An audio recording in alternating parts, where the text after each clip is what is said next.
ও তোমার গায়ে যাব যিশু এলে কথা কয় সাথী হব তোমার যাত্রায় রে গায়ে যাব যিশু এলে। প্রিয় শ্রোতা বন্ধু, খ্রিস্ট যিশুর নামে আন্তরিক শুভেচ্ছা জানাই। গীতসংহিতা 23 বাইবেলের একটি বিশেষ অধ্যায় বলে বিবেচিত। যদিও এই গীতে মাত্র 6টি পদ আছে, কিন্তু তা একজন বিশ্বাসীর জীবনে মৃত্যুর দিন পর্যন্ত কার্যকারিতা লক্ষ্য করা যায়। এর কারণ একজন উত্তম মেষপালক প্রভু যীশু খ্রিস্টেরই সমস্ত ভাণ্ডার যথেষ্ট পরিমাণে রয়েছে। প্রভু যীশু তাঁর শিষ্যদের নিকটে নিজেকে উত্তম মেষপালক রূপে পরিচয় করিয়েছেন। তার যোহনের 10 অধ্যায়ে পাঠ করি।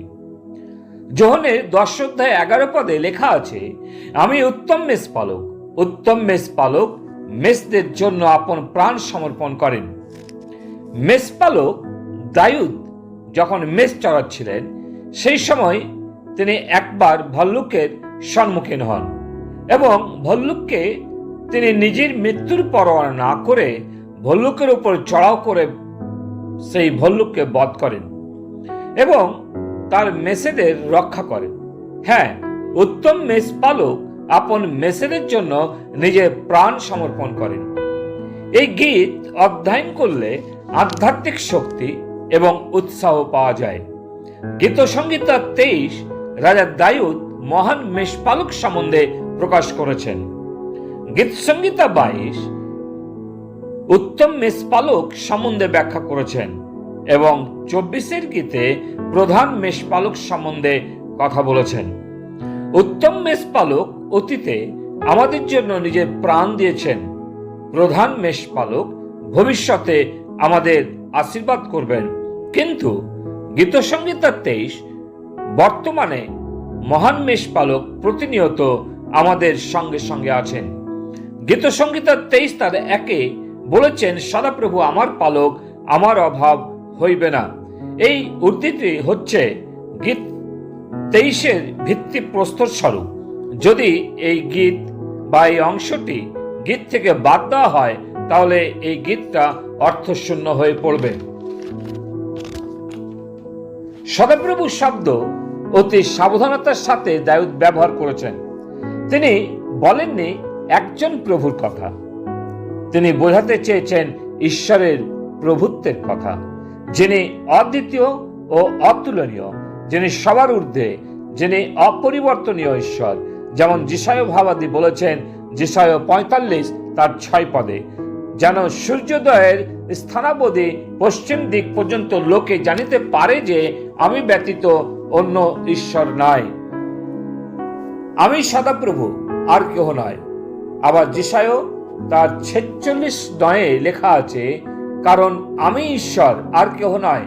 আমি ঈশ্বর, আমার তুল্য কেহ নয়। সদাপ্রভু শব্দটি ইব্রিয় শব্দ থেকে নেওয়া হয়েছে, ইয়াহওয়ে, যেটার অর্থ যেহোবা।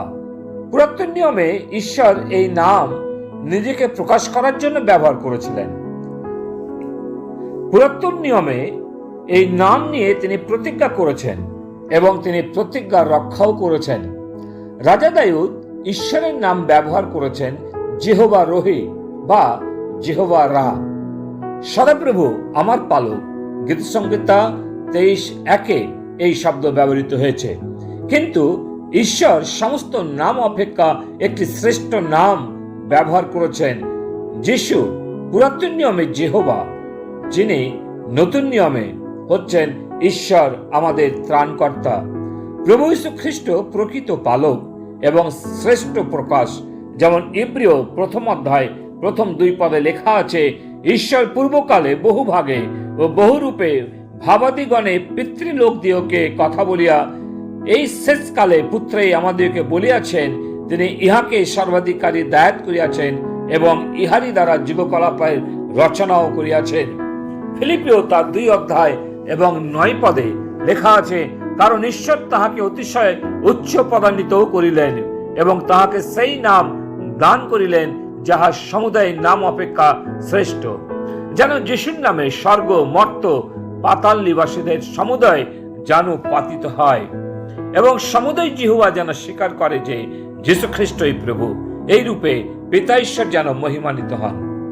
রাজা দাউদ 1000 পূর্ব খ্রিস্টাব্দে যখন এই গীতটি লিখেন, তিনি জানতে পেরেছিলেন এই যিশুই হচ্ছেন জীবনের পালক।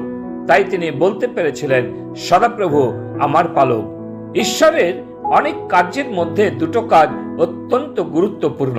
প্রথমটি হচ্ছে সৃষ্টি এবং দ্বিতীয়টি হচ্ছে উদ্ধার। মানব জাতির পাপে পতন, তার থেকে কেবলমাত্র প্রভু যিশুর রক্তের মাধ্যমে উদ্ধার বা পরিত্রাণের পথ। কিন্তু ঈশ্বর স্বয়ং নিজেকে নতনম্র করলেন।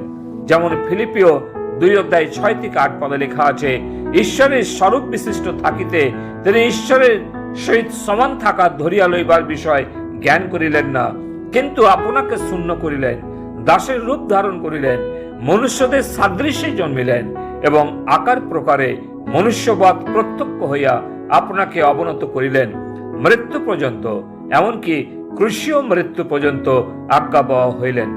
প্রিয়, তিনি হচ্ছেন আমাদের মহান মেষপালক, যিনি উত্তম মেষপালক হয়ে আমাদের প্রাণ রক্ষা করেছেন। রাজা দাউদ কত সুন্দর অভিজ্ঞতার সাথে এই 23 গীত লিপিবদ্ধ করেছেন। সদাপ্রভু আমার পালক, আমার অভাব হইবে না। হ্যাঁ, ঈশ্বর যখন দাউদের পাপ ক্ষমা করেছেন, দাউদ বুঝতে পেরেছেন তার পালক স্বয়ং সদাপ্রভু। আসুন আমরাও সেই অভিজ্ঞতা আমাদের জীবনে অর্জন করি। প্রভু তার বাক্যে আশীর্বাদ করুন। পিতা ঈশ্বর, তোমাকে ধন্যবাদ দিই।